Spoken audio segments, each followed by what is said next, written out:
What's up guys, JKTHD here, and this is my review of the iPhone 6. Let's start with the design of the phone. It is super thin. It's 6.9 millimeters, which is very thin even for any phone today. Even the iPhone 11 Pro, which is the latest model, is around 7 millimeters. And yeah, I would say that the phone is really well made. It's made up of aluminum, but it is prone to bend gate issues, which have been arriving at that time for a long time, but it's fine. I mean, but nobody's gonna care that much. It's really well designed, I would say. I mean, by the phone feels continuous in your hand and not like boxy feeling, and it's got some bad design quirks like the antenna bands on the back, but otherwise all the other parts of the design are really good. Since what can you expect? This is a really well designed phone even in 2014.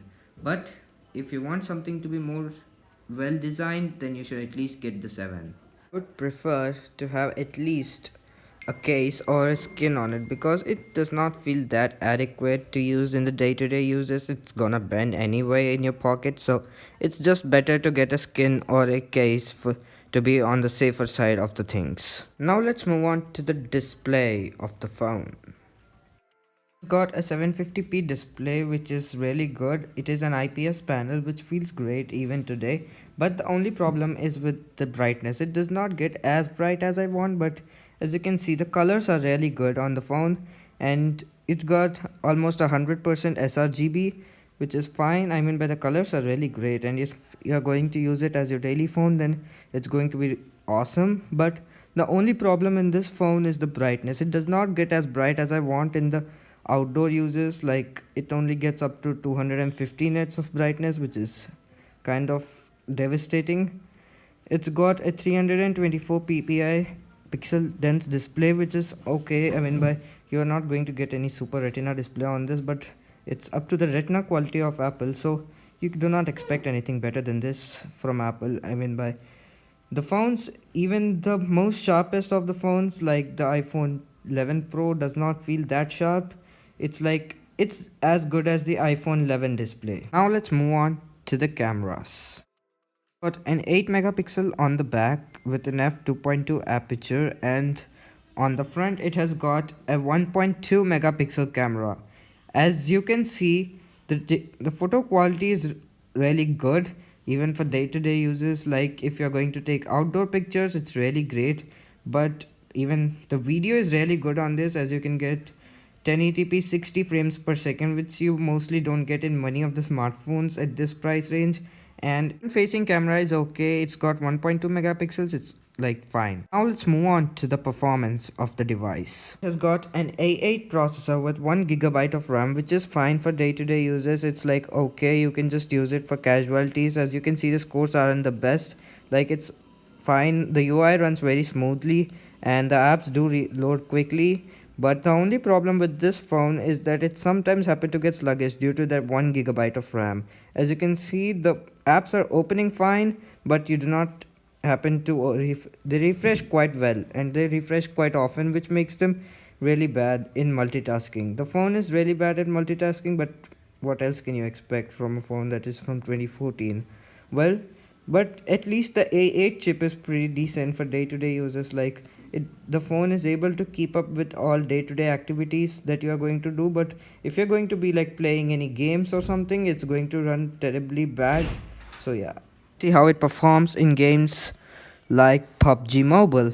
As you can see, it's like okay, you can run it at the lowest possible settings in the iPhone 5s, but in this phone you can run it in the medium settings, like in the balanced and medium graphical settings. So yeah, let's see how does it run in the game.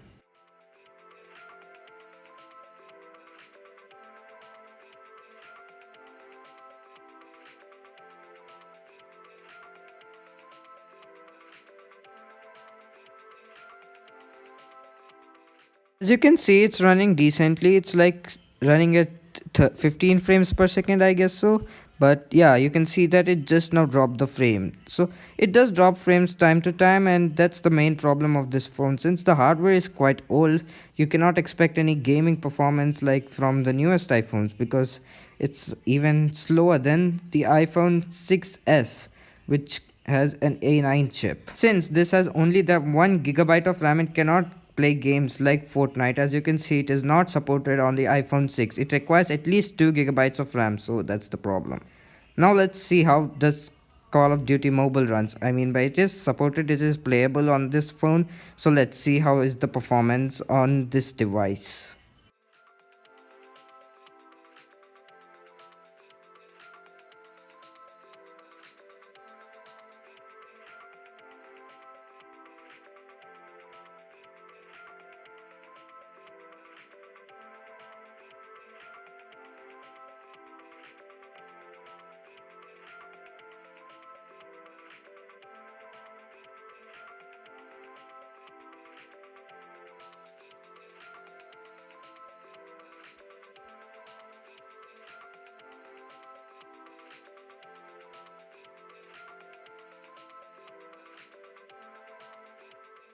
You can see it defaults itself to the lowest possible settings in graphical performance, and in the frame rates it is defaulting itself to the medium settings, which is kind of ashamed. Even from phones from 2014 should at least be able to play at medium settings in the complete.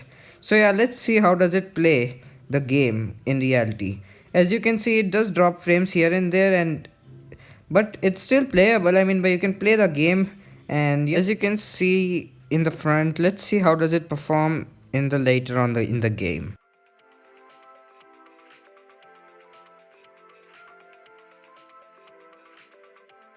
Let's move on to the conclusion of the video.